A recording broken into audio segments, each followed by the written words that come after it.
Good afternoon. I'm really. I really appreciate that you stayed here for the last session, and I would like to finish well, but I don't want to finish you off.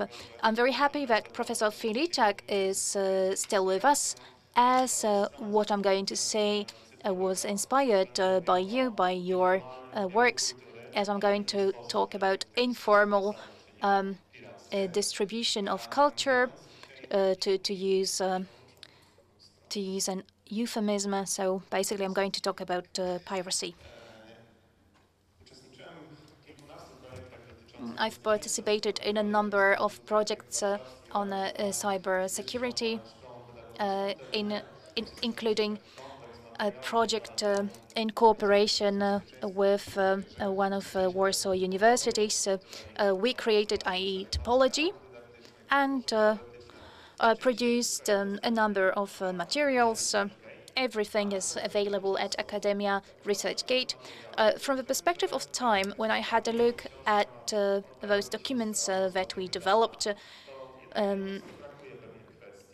I understood that some issues still lack in that document. Piracy is, I would say, a taboo.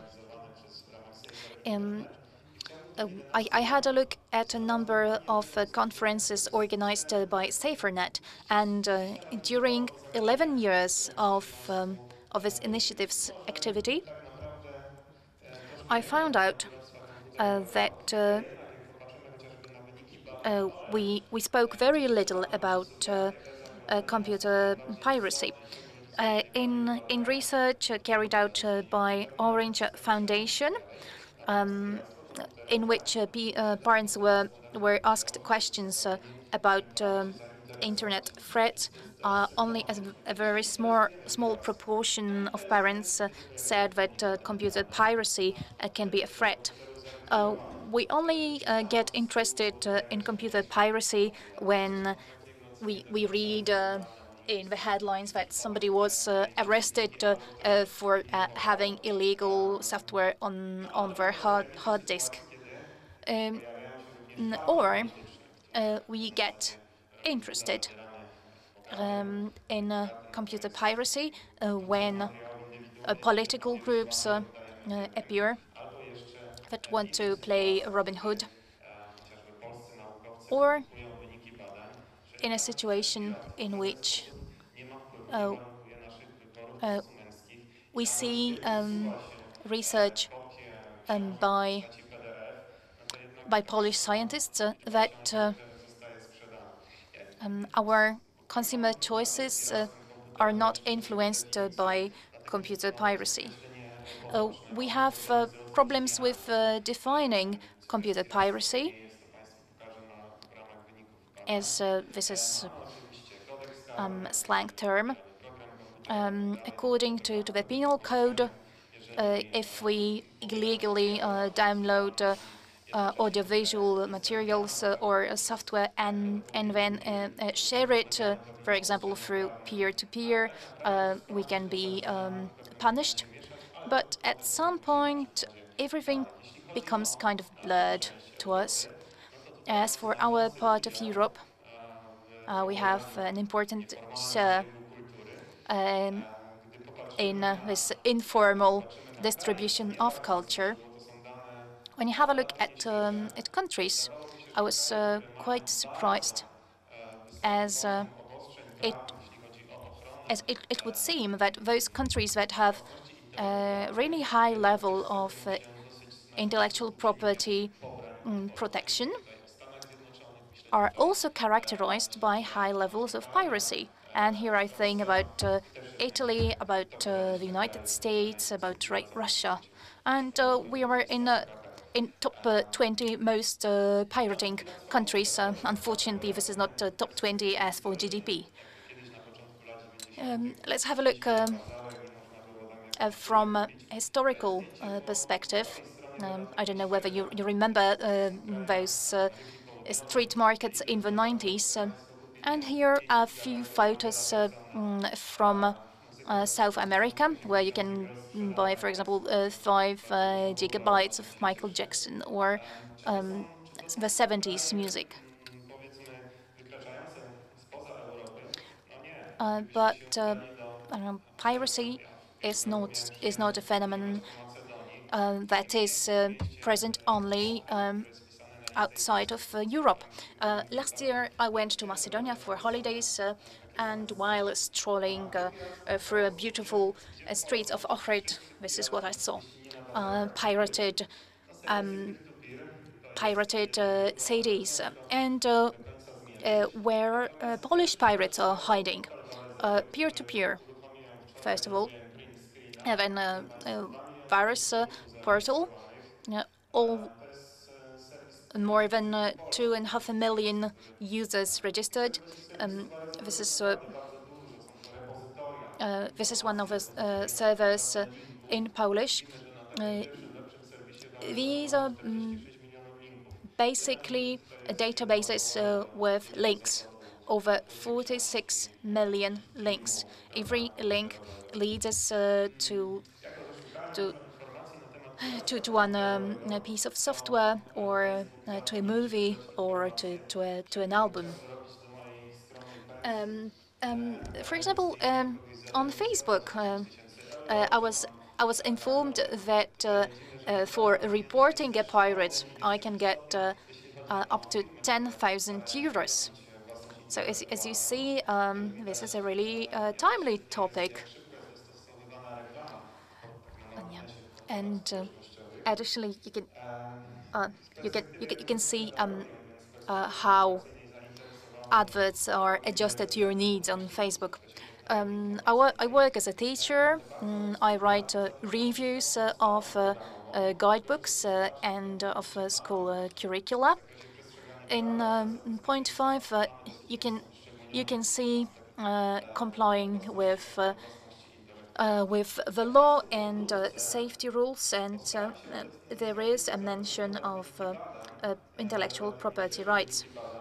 I would like to present quite interesting and really recent research data. We were surprised by the scale of piracy, and how piracy is interpreted by young people. I'd say that this was one of the biggest, most ample research conducted in Poland from 3 voivodeships. We decided to measure the activity of young people online using the terminology of Jacek Peżalski and his methodology. We can confirm his assumption that only a small fraction of young people use the internet in a creative way. We asked a number of questions. For example, what is virus? What is virus? What is crack? What is P2P? What can you do on a capture web page? This is one of the most popular, let's say, data warehouses.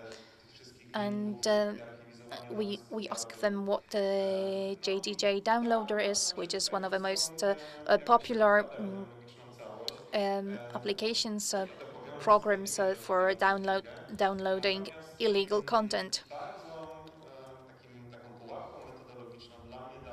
There was a trap, let's say methodological traps in our research, confirming that there are little lies, big lies, and research on piracy in secondary school. We know that we have to take the data with a pinch of salt, but what we can gather, if we are to draw any conclusions, is that many more people download MP3s, so music, than movies. Another interesting fact, we asked about legal responsibility. there is a lot of, let's say, a legal uncertainty as for whether downloading is illegal or sharing is illegal. For example, if we ask a question, if downloading music from the internet is illegal or not. Uh, um, some students say that they paid for transfer, so their download was not illegal, which is of course not true. And then some of those surveyed told us that our questions were tricky, as yeah, as those questions were not easy to answer, and asked if content should be provided free of charge online. The majority said yes. As I as I as I had classes with students, I asked them to show a software that that could make, let's say, the work teaching work easier. And then I asked them how they got them. And they said, oh, from this hamster web page. Of course, we paid for transfer. And then it turned out that I had to have a class on intellectual property rights. Right now, these classes are obligatory in higher schools for teachers.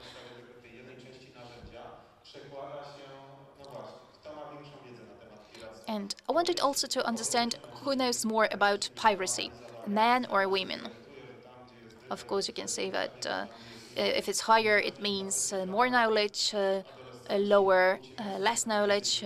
So it shows that young males know more about piracy than young female.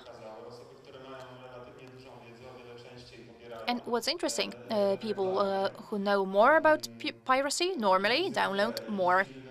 They download more music, more films. A young male normally download movies and then share it with their friends, female friends as well. And let's imagine if we all had unlimited budget, would we steal? Would we be pirates? And most of people answer that if they had enough money, they would buy content. However, my data shows that material status. Let's have a look at P level or grammar level. There's like no correspondence. Even those kids who come from wealthy families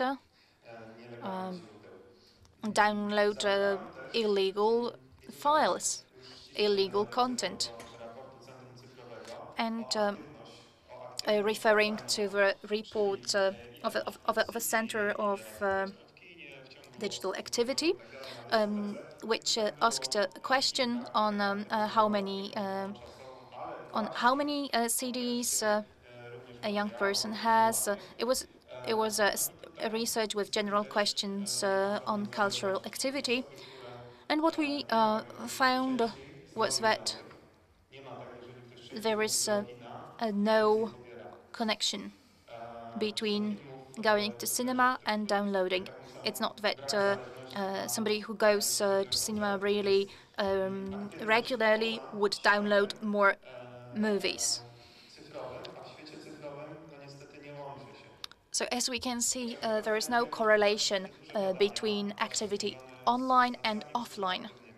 Once, however, I had a great opportunity to carry out a very interesting a research on drug use.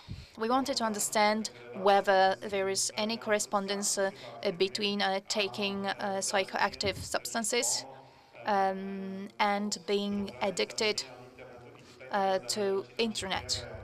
Here, however, we saw some correspondence, just as Professor Pejacki said, that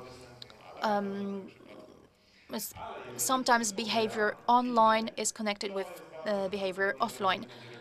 But if somebody downloads illegal movies, they are more susceptible to download movie, music, and other content as well. Then I asked my respondents how they see, how they interpret piracy. In ethical perspective, seeing it in context of good and evil, answers were, to me, surprisingly sophisticated. Maybe as the research was anonymous, it was easier for them to give really open answers. And then economic content context was often mentioned, saying that if young people had more money, they would buy instead of downloading illegally. And as for legal responsibility, some of my respondents said that piracy should be punished. Others believe that it's not that serious. Others really understand a legal framework. And then praxeological issues. Some users would like to try out a game or a program because they do not know whether it would be suitable for the equipment. And additionally, a technical dimension of piracy is still a really small proportion of our respondents understand that we can get a full pack of malware together with content that we download. Some say that young people download illegally because they don't have technical means to pay. For example, they don't have credit cards. And then, let's say, a social acceptance of piracy. This is not a behavior that would be publicly punished.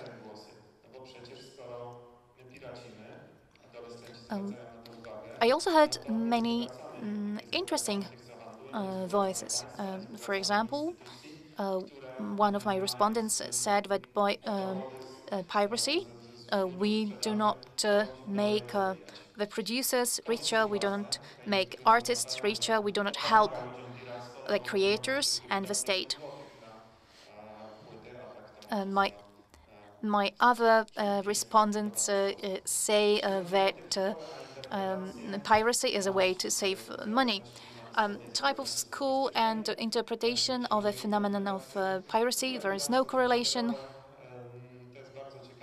In general, I could say that computer piracy, and here I would like to cite a short excerpt from this report. As for a long time, I've been researching a correlation between religion, ethics, and activity online.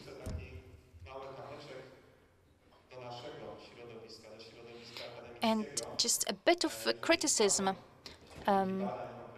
aimed at our environment, at academia.